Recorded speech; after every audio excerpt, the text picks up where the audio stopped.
No matter where you fall in liking cars, everyone seems to have an appreciation for Porsche. And this is a Porsche Macan GTS in chalk. And this was custom built for the owner of this car.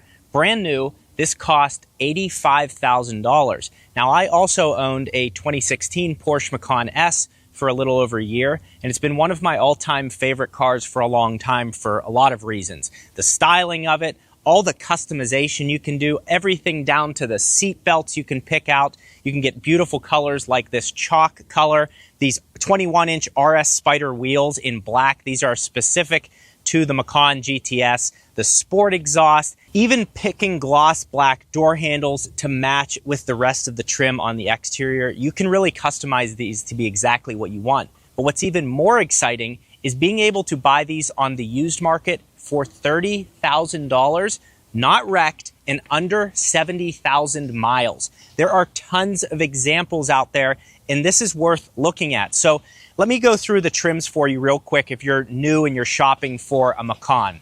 So there's the base Macan, which has a 4-cylinder engine in it. That engine is out of the VW Golf GTI. If you just like the look and the ergonomics of the Macan, that is going to be the cheapest one to own because that engine is bulletproof. I spoke with a mechanic in Scottsdale where I took mine, and I just asked him about the various models, and he said that that 4-cylinder one is ultra reliable and has the least amount of issues of all of the Macans. Newer versions of the Macan T, for example, has that engine, has a little bit more power in it, and because it's a Macan T, it also has some performance upgrades. Then you have the Macan S, and then you have the Macan GTS, and you have the Macan Turbo. And now there's even an electric Macan. The GTS to me is the best value because it comes with all of the performance parts. GTSs also all come with an air suspension and the sport exhaust as standard options. So you don't have to search around and say, does this one have it? Does that one have it? You're safe with the GTS if you want the sport exhaust and if you want the air suspension. The air suspension is very cool in this thing,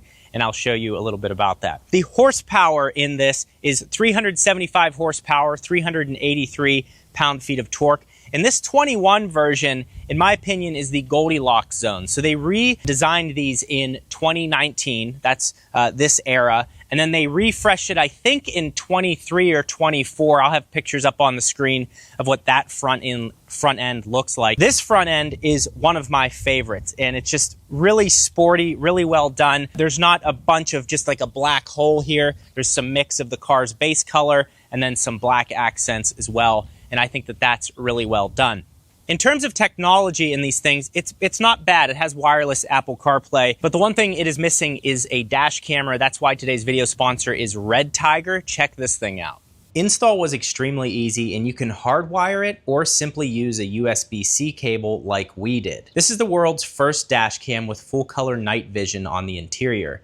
You can even see the color of the person's shirt in the back seat. Here's what footage looks like in the daytime, and here is what footage looks like during the nighttime. This dash cam can clearly capture license plates, helping you preserve crucial evidence in the event of any incident. Not only is the footage crystal clear and useful during an accident or just recording a weird event, the touchscreen is really easy to use so you can access the footage you need or change the settings. All footage is stored directly on the device with up to 512 gigabytes and is easy to access through their app. The great thing about doing this install is if you've never installed a dash cam in your life, they make it really easy by plugging it right into the 12 volt here, and then they give you a sticker mount so you don't have to put the adhesive directly on your glass. So you could have never done this before, and you're going to be able to install this dash cam on your own, or you can have it professionally done and have it hardwired. In honor of Redtiger's 5-year anniversary, they have a sale happening right now on their site. So check the link in the description, and I'll also have a discount code, or search Redtiger on Google to get more details on the Redtiger F17 Elite Dash Cam. Thank you, Redtiger, for sponsoring this video. Now, the interior of this thing is gorgeous. So you have the 18-way adjustable seats. These are the GTS Sport seats. There's also GTS in the headrest here, thatched in there. And then across the dashboard here, you have red stitching, which flows with not only the seats, but also the door armrests as well. The other thing that people, when they look at a Macan, they start to get intimidated by all of the buttons in here. But really, it's fairly simple. I mean, you have your heated and cooled seats, you have your traction control, adjustable suspension, air suspension, and off-road mode. Over here, you have your valve for the exhaust to turn that on or off, lane keep assist, and then the start-stop. Now, one thing that Porsche does better, God, I love this feature. When you press the auto on, so the auto off feature, so that is when you stop in traffic, the car shuts off, and then the air conditioning is garbage. When you press it to turn it off, it never turns on again until you tell it to. Every other car that I've tested, when you hit that, you have to hit that button every single time you get in the car. Porsche is one of those companies that where whatever you leave these settings on, it stays until you ask for it to do otherwise. So I love that. Another question you may be asking, is the sport exhaust worth it? Well, I'm going to show you all the exhaust modes right now. And I'll say this, it's much cheaper to just get it as an option. So if you are trying to figure out, hey, which car has it, which car doesn't, as long as it has this button here, when you're looking at your pictures online for used cars, that's the button for the sport exhaust. I always look for cooled seats and sport exhaust. Those are two options that I really like. As long as you see those buttons there, you are good to go. That makes it easy because the listings online are sometimes pretty confusing. So starting in 2019, they changed it to this big display here. So I'll turn the car on so you can actually see it. I always go to press over here, but Porsche puts their ignition switch over here because back in the day when they were into racing, that gave the driver a split second quicker to start the car and win the race. Now, did it work? I don't know. But you have this beautiful display here, wireless Apple CarPlay. My phone's not hooked up to it. This is the dark brushed aluminum across here. That is a beautiful look. I think carbon fiber is popular, but I really like how this brushed aluminum looks. I would actually choose that over carbon fiber. So that's just an idea of kind of what the screen looks like. And then all the buttons, again, I don't find them to be that intimidating. It's something you'll get used to over time. And I kind of appreciate the buttons. Like, you know, you're clicking on exactly what you want. Whereas like in my Tesla, you know, sometimes I always have to mount my fingers like on the side of the screen, then use my thumb while I'm moving. Where buttons, you hit it and you're good to go and you can keep your eyes on the road. This does have the PDK transmission here, so you can really pop shifts off. We'll go for a drive in a minute. The cooled seats do work very nicely. Both driver and passenger have that in this version. It was optioned for it. Now the question you may be asking is, what is the back seat like? So I'm going to take a look at the back seat. I'm 6 feet tall. This is my driving position. Let's go see how much leg room I have.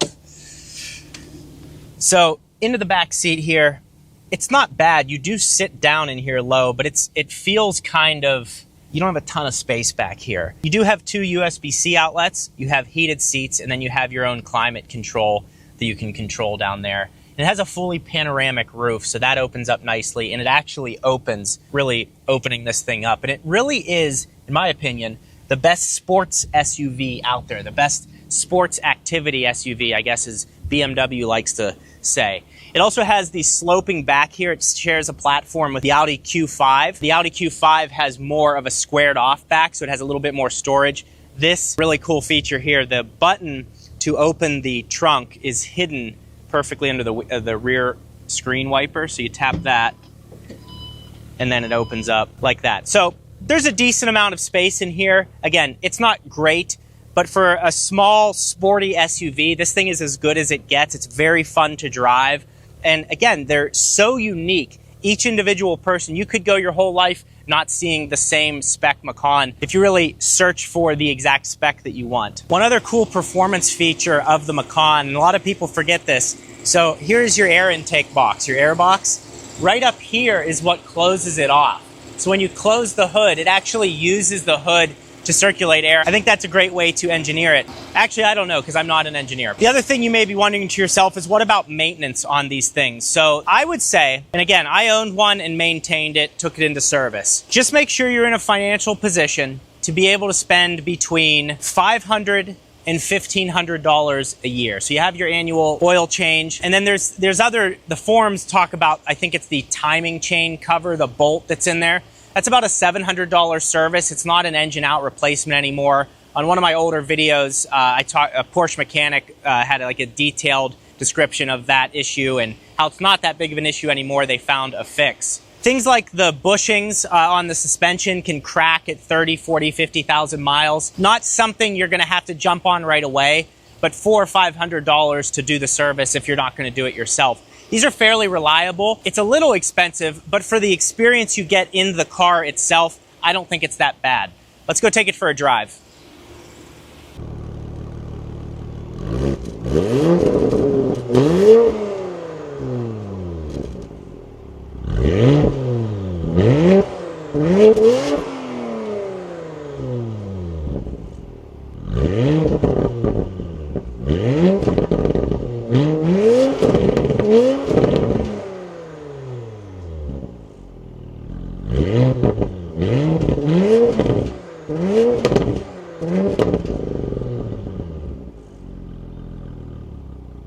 Driving the Macan is interesting, especially the GTS. The GTS is set up more aggressively with the spring rates. It also sits a little bit lower. I think it's 10 millimeters lower than an S. So if you want that extra comfort, you need to go with an S or the base model. This thing, it's sporty, and no Porsche is, while they are luxury vehicles, they're luxury sport vehicles. They're different than Mercedes and BMW, where you can get models, you can get a 3 Series or something that's like very soft. This is still set up to be a hardcore performance vehicle. It's excellent to drive in the canyons. And it's also like that luxury hatchback that we do not get in the United States. For example, you can get like the Audi RS3 hatch overseas and BMW M3 Touring. This is what we get. Oh, the shifts are just, it's so nice. It's so satisfying to drive. There's like nothing else I can think of in this realm that has an exhaust that pops and burbles from the factory and sounds good. It's a factory sport exhaust that is valved that you can play with. As an enthusiast, these are things that make us happy, and I can't explain why. It just does. So I'm going to put it it's in sport mode right now. I don't want to say that it's too stiff. It's not too stiff. It's surprising, I guess. I forgot what the GTS actually felt like, and it's a GTS. It's exactly how Porsche advertises it. So yeah, overall, I think, if you have a family of 4, there are better cars to get, because this is going to be kind of cramped on space. But if it's 2 people, this is going to be a great vehicle for you. Plenty of room in the back. If you're taking friends out on a date night, this would be a great car to have to fit 4 people in. But it's going to be long distance with 4 people in the car, a family. I don't know that I would look at the Macan. But then again, 30 grand, you're looking at $30,000 for one of these, for not wrecked, not salvaged, not any of that nonsense, under 70,000 miles. I mean, it's really, for that value, kind of like, who cares what the maintenance is? You got so much car for not so much. So I would recommend looking at the 2019s or newer, because it has this display here. The previous, I think 2018s do have wireless Apple CarPlay, and then 2017s to 2015s have a really antiquated system. You could probably get those for the high teens, definitely the low 20s. So depending on what your budget is, there is a Macan for you. I sound like Edgar Snyder. We don't know what to fee unless we get money for you. So yeah. Take a fat sip. I will say, the Stanleys, the women did figure that out. That was a 10 out of 10. I just steal my wife's because it is excellent. This thing, yeah, I really enjoy it. A lot of you watch my videos on EVs and Teslas. I reviewed the Taycan Turbo Cross Turismo, which is an excellent vehicle, and it was also in chalk. So check it out in this video right here. And also, thanks again to Redtiger for sponsoring.